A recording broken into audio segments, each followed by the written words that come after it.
Ciao ragazze e ragazzi, c'è posta per te, Maria fa dei veri miracoli. Parliamo della storia di una giovane madre che cerca di ricucire i rapporti con il figlio Gabriele.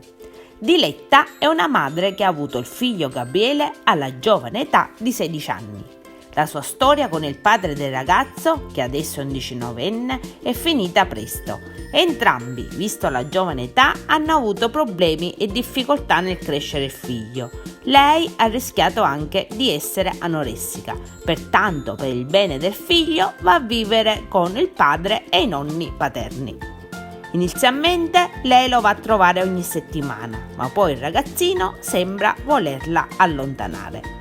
Ma i loro rapporti si sono conclusi quando il ragazzo, per il suo 18° compleanno, riceve un assegno da parte della madre, regalo che Gabriele non gradisce per niente e arriva anche a pensare che la madre non gli voglia più bene.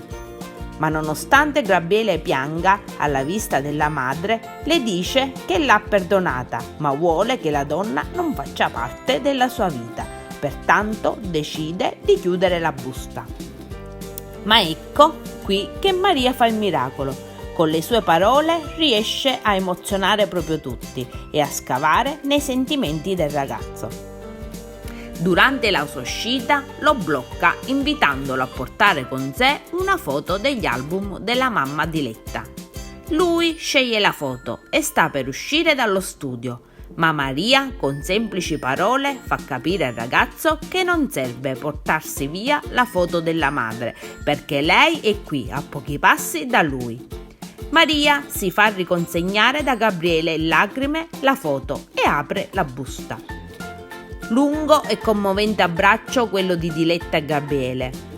Spero proprio che entrambi scordino il passato e che questo abbraccio sia per loro un nuovo inizio. E voi cosa ne pensate di questa storia? Commentate.